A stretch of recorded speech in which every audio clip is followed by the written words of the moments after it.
Welcome, everyone. So glad to be here with you today. For the last couple of weeks, maybe 10 or 12 days, or could be even longer, I've really been struggling to kind of sit down and get the task in front of me out.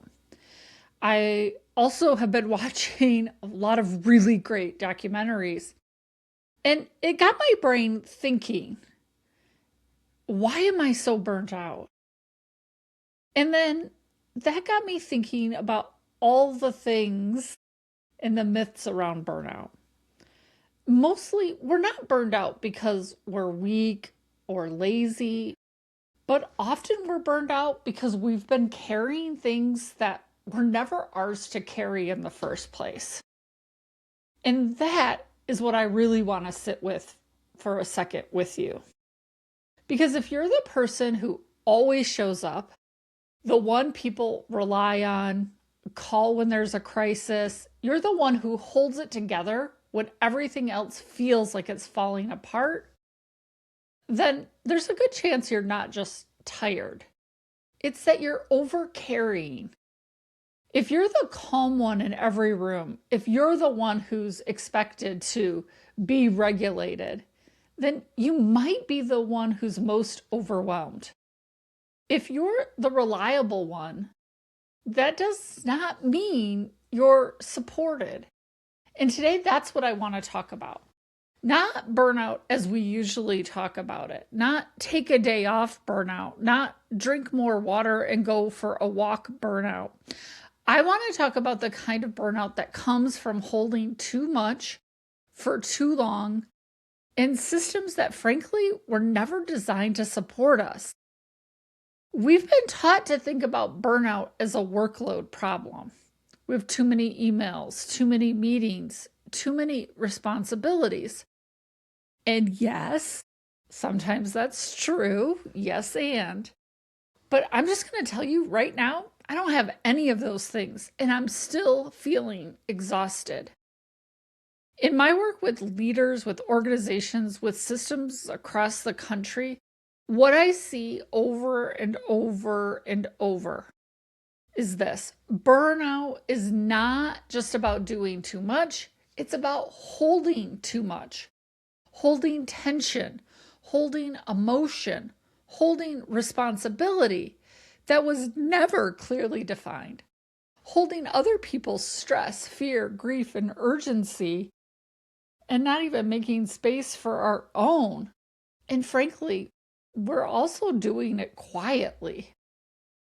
I see this especially in the people who are the most committed, the most capable, the ones who really care the most.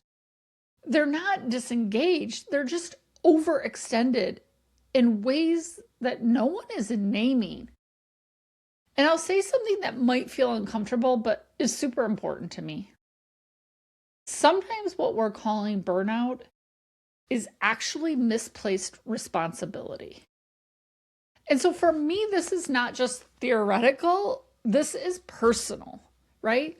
Not only because I grew up in the foster care system, and when you grow up in environments where things are unpredictable, where safety is inconsistent, where you have to read the room constantly to just know what's coming next, you learn something really quickly.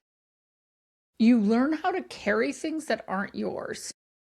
You learn how to manage other people's emotions. You learn how to anticipate problems before they happen. You learn how to be the one who holds it together for everyone else. Because it not only feels safer, it actually makes you safer. And this is what's important. This is the realization I've had over the last couple of weeks. Those skills don't disappear. They follow you into relationships, into work, into leadership. And suddenly, what made you successful in survival mode becomes the thing that's exhausting you in your professional life. And so, as I was thinking about this, what really happened is that I thought there's kind of three types of overcarrying. And that's what I thought we could break down. Because I think this, when we can recognize this in ourselves, and by the way, I see all of these in myself all the time. The first one is emotional caring. That's when you're holding the emotional weight of the team, of the group, the organization, the system. You're the one people comes to. You're the one who listens. You're the one who absorbs the tension and tries to smooth it out. And on the surface, it can look like strength. But underneath, it's heavy. Because you're not just doing your job, you're also managing everyone else's experience. And here's the question that I've been asking myself a lot lately. If everyone comes to you because you're safe, who do you go to? What does that look like for you?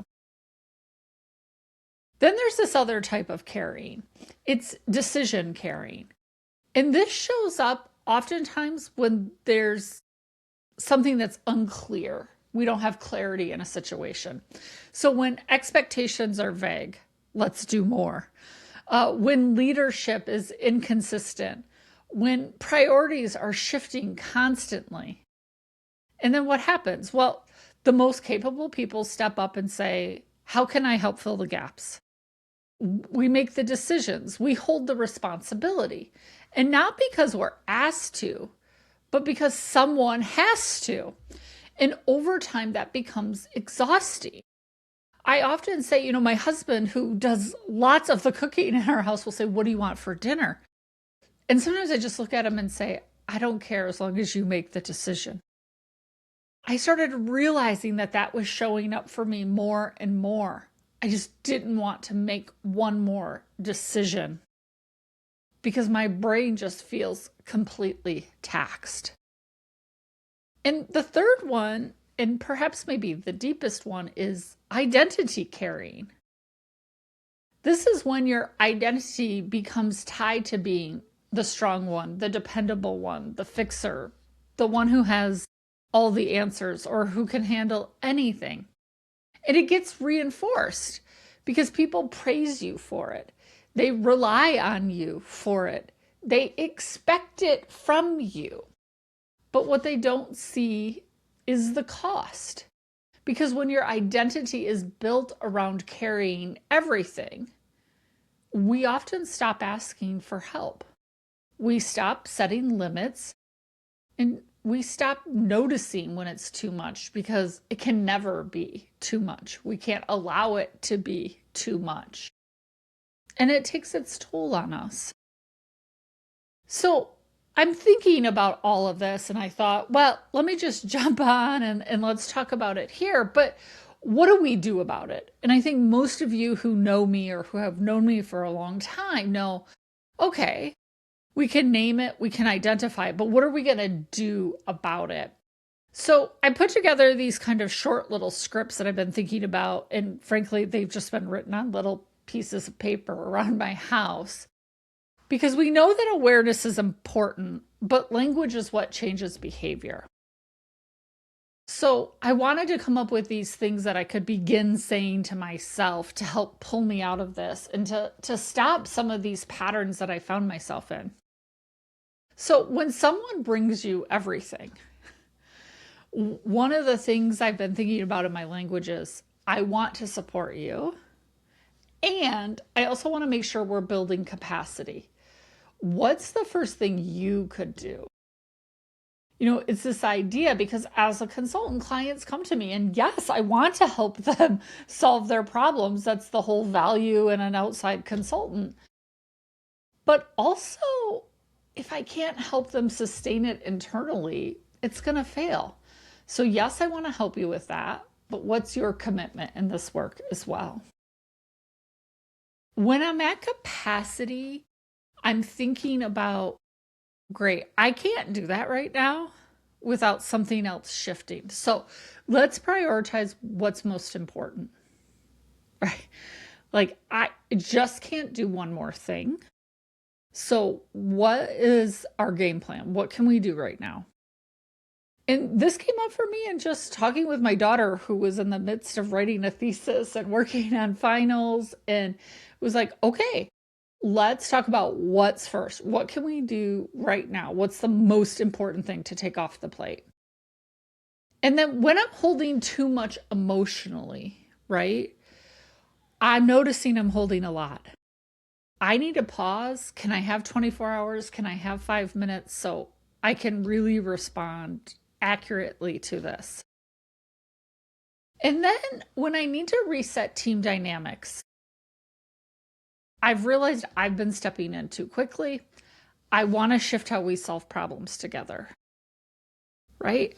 I'm thinking about these little things. I hear that. Let's look at what's actually on our plate and decide what can move. Because I think, this isn't just about individual issues. It's not just about leadership issues. What we know is that because systems either distribute weight or they concentrate it. And if the strongest people are burnt out, it's not a people problem, it's a design problem. And as leaders, we're responsible for creating environments where expectations are clear, emotional labor is not invisible, and boundaries are respected while responsibility is shared.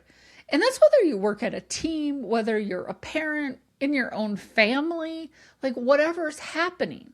Because if we don't design for that, then the best people compensate for it until, frankly, they can't.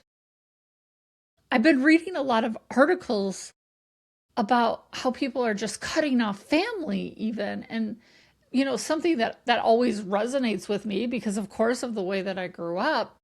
And I just think, well, what happens if we set expectations?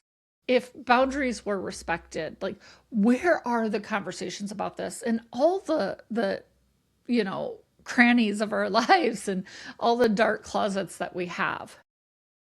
So as I'm just thinking about all of this, I wanted to leave you with this. You do not have to carry everything to be valuable. You don't have to be the strong one all the time to be respected. And you don't have to prove your worth by how much you can hold. Leadership is not about holding it all. It's about holding it well. And frankly, sometimes the most powerful thing we can do is putting something down. And that might mean canceling that meeting that's been on your schedule for a while. I hope this resonated with you. Please don't forget to stop by chefloconsulting.com for free resources. We've uploaded new free webinars. Come check it out. Come be a part of our community. Thanks, everyone.